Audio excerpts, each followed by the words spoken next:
La ilaha illallah Muhammadun Rasulullah alaihi salatullah wa alihi wal ahib.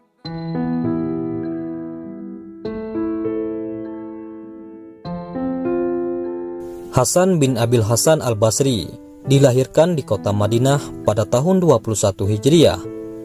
Beliau adalah putra seorang budak yang ditangkap di Maisan, kemudian menjadi pendamping Nabi Muhammad SAW, yaitu Zaid bin Sabit.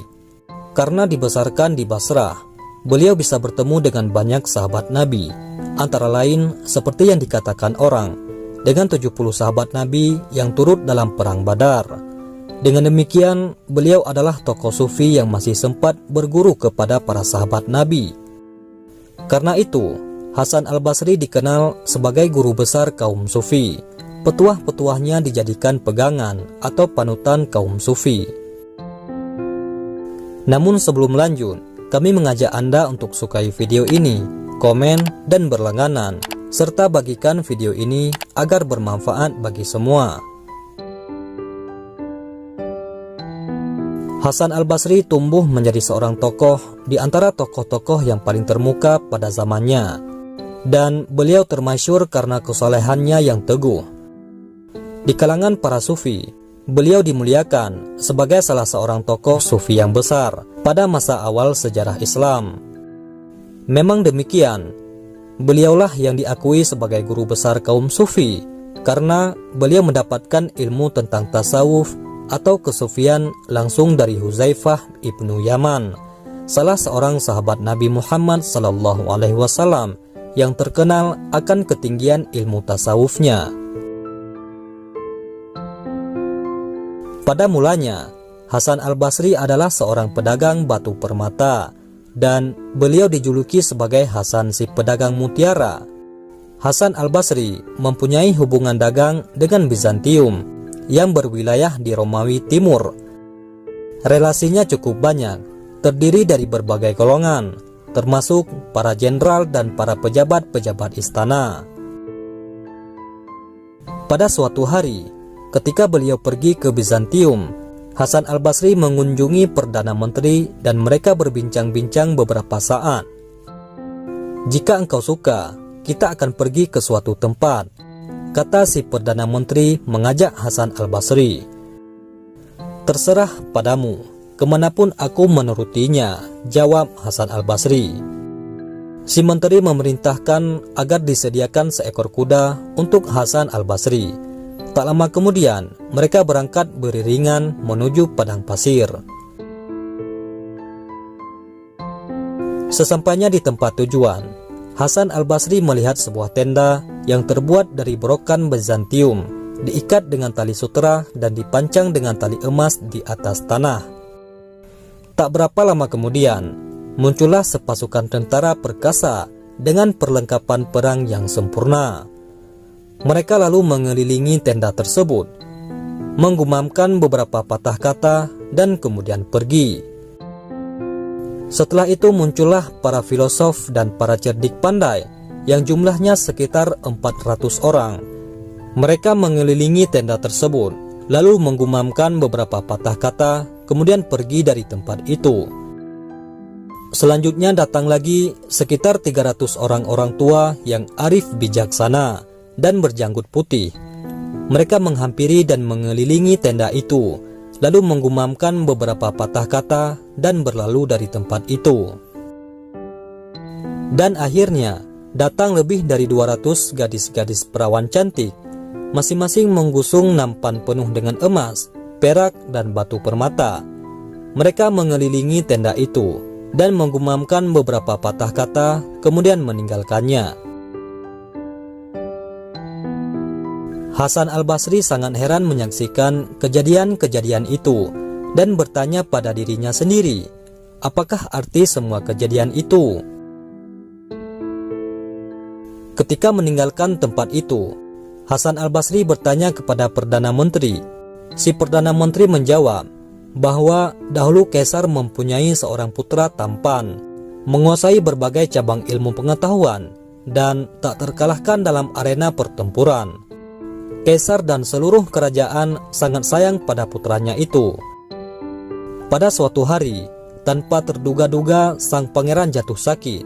Semua tabib paling pandai diperintahkan untuk mengobati, namun mereka tidak mampu untuk menyembuhkannya. Akhirnya putra mahkota itu meninggal dunia dan dikuburkan di dalam tenda tersebut. Setiap tahun orang-orang datang berziarah ke kuburannya. Pasukan tentara yang mula-mula mengelilingi tenda tersebut berkata, "Wahai putra mahkota, seandainya malapetaka yang menimpa dirimu tersebut terjadi di medan pertempuran, kami semua akan mengorbankan jiwa raga kami untuk menyelamatkanmu. Tetapi malapetaka yang menimpamu ini datangnya dari Dia yang tak sanggup kami perangi dan tak dapat kami tentang." Setelah berucap seperti itu, mereka berlalu dari tempat itu. Kemudian tibalah giliran para filosof dan cerdik pandai. Mereka berkata, "Malapetaka yang datang kepadamu ini dari Dia yang tidak dapat kami lawan dengan ilmu pengetahuan, filsafat, dan tipu muslihat. Karena semua filosof di atas bumi ini tidak dapat menghadapinya, dan semua cerdik pandai hanyalah kumpulan orang-orang dungu di hadapannya. Jika tidak demikian halnya, kami telah berusaha mengajukan dalih-dalih yang tidak dapat dibantah oleh siapapun di alam semesta ini." Setelah berucap demikian, para filosof dan cerdik pandai itu berlalu dari tempat tersebut. Berikutnya orang-orang tua yang tampil seraya berkata, "Wahai putra mahkota, seandainya malapetaka yang menimpa dirimu ini dapat dicegah oleh campur tangan orang-orang tua, niscaya kami telah mencegahnya dengan doa-doa kami yang rendah ini. Dan pastilah kami tidak meninggalkan engkau seorang diri di tempat ini. Tetapi malapetaka yang ditimpakan kepadamu datangnya dari Dia yang sedikit pun tidak dapat dicegah oleh campur tangan manusia-manusia lemah." Setelah kata-kata ini mereka ucapkan, mereka pun berlalu dari tempat itu.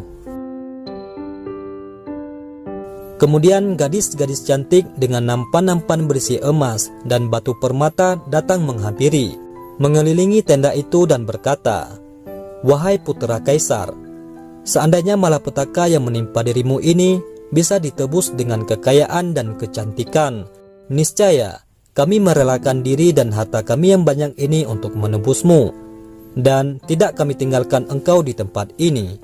Namun malapetaka ini ditimpakan oleh Dia yang tidak dapat dipengaruhi oleh harta kekayaan dan kecantikan."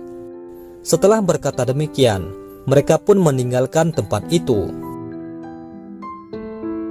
Terakhir, Kaisar beserta Perdana Menterinya masuk ke dalam tenda dan berkata, "Wahai biji mata dan pelita hati ayahanda, wahai buah hati ayahanda, apakah yang dapat dilakukan oleh ayahanda ini? Ayahanda telah mendatangkan sepasukan tentara yang perkasa, para filosof dan cerdik pandai, para pawang dan penasehat, dara-dara yang cantik jelita, harta benda dan segala macam barang berharga, dan ayahanda sendiri pun telah datang. Jika semua ini ada faedah atau manfaatnya, maka ayahanda pasti melakukan segala sesuatu yang dapat ayahanda lakukan.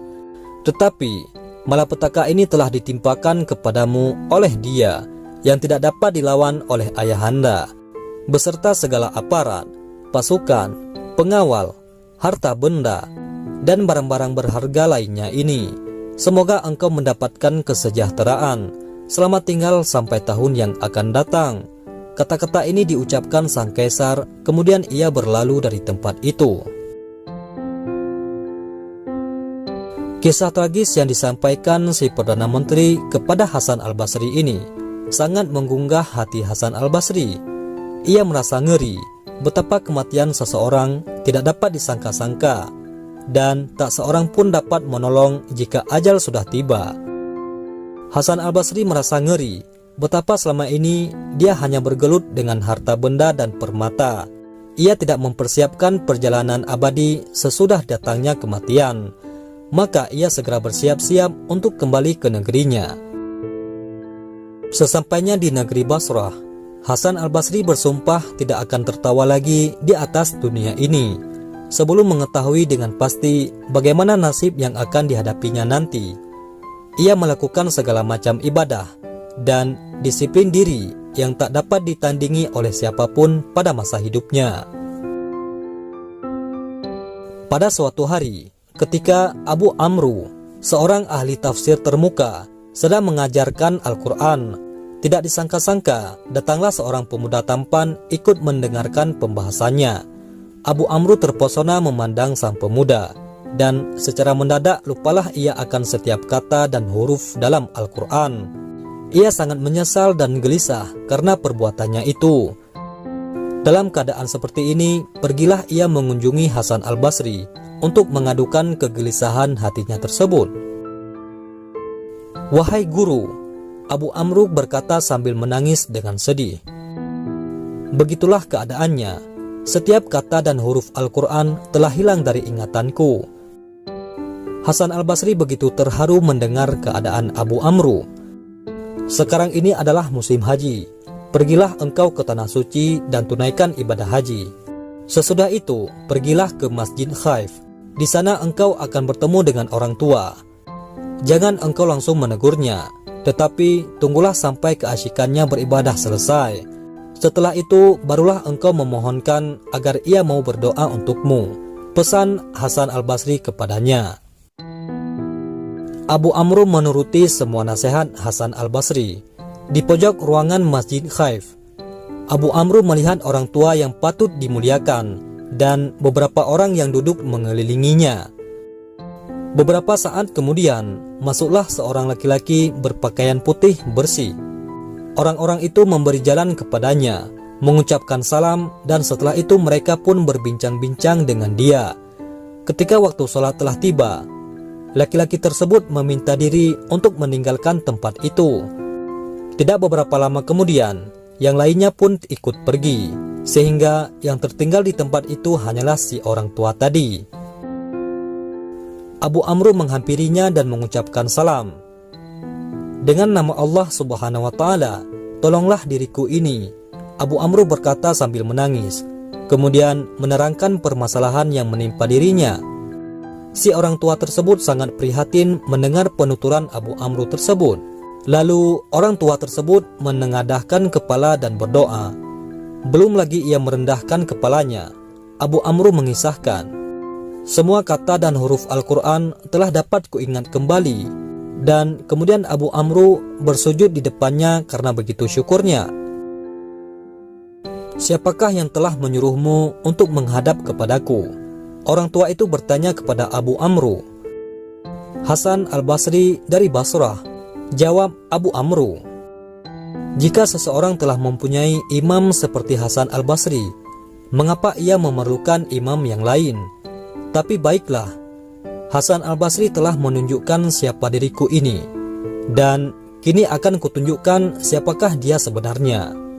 Ia telah membuka selubung diriku, dan kini kubuka pula selubung dirinya. Tahukah kamu, lelaki yang berjubah putih tadi yang datang ke sini setelah salat asar dan yang terlebih dahulu meninggalkan tempat ini serta dihormati orang-orang lain tadi, dia adalah Hasan Al-Basri. Setiap hari setelah salat asar di Basrah, ia berkunjung ke sini dan berbincang-bincang bersamaku dan kembali lagi ke Basrah untuk salat maghrib di sana. Jika seseorang telah mempunyai imam seperti Hasan Al-Basri, mengapa ia masih merasa perlu memohonkan doa dari diriku ini?" kata lelaki tua itu panjang lebar. Demikianlah, Hasan Al-Basri seorang sufi yang telah mencapai tataran tingkat tinggi.